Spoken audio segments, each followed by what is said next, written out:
రాష్ట్ర రాజధాని అమరావతికి పార్లమెంటులో చట్టబద్ధత రావడంతో కర్నూలులో సంబరాలు అమ్మరాన్నంటాయి.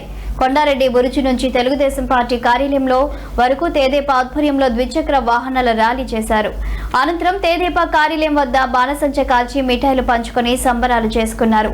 ఈ కార్యక్రమంలో జిల్లా అధ్యక్షురాలు గురిసె కృష్ణమ్మ మాట్లాడుతూ ఇది రైతుల విజయం అన్నారు. ఇప్పటికైనా మాజీ ముఖ్యమంత్రి జగన్మోహన్ రెడ్డి క్షమాపణ చెప్పాలని డిమాండ్ చేశారు.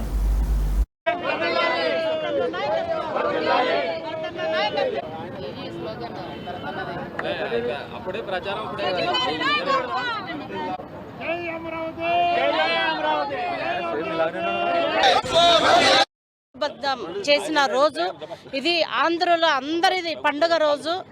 ఈరోజు ఒక సైకో ఆయన మారిన నైజాన్ని మరొకసారి ఆంధ్రప్రదేశ్ ప్రజలకు చూపించిన రోజు అని చెప్పి ఈ సందర్భంగా మేము తెలియజేసుకుంటున్నాం.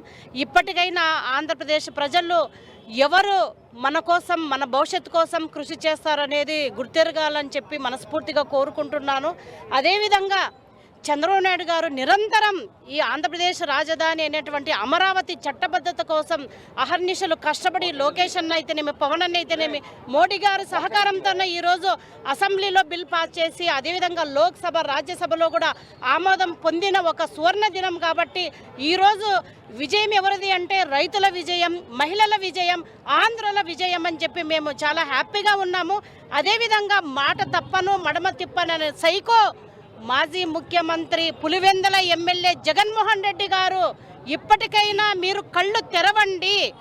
ఎందుకంటే ఈరోజు రాజధాని లేని రాష్ట్రంగా 5 సంవత్సరాలు 3 రాజధానులు చేస్తామని చెప్పి ఒక్కొక్కసారి ఒక్కొక్క మాట పలికిన మీరు ఈరోజు ప్రజలకు తప్పకుండా ప్రతి ఒక్కరు కాళ్ళ పట్టుకొని క్షమాపణ అడగాల్సిన సమయం అని చెప్పి ఈ సందర్భంగా మేము తెలియజేసుకుంటున్నాం.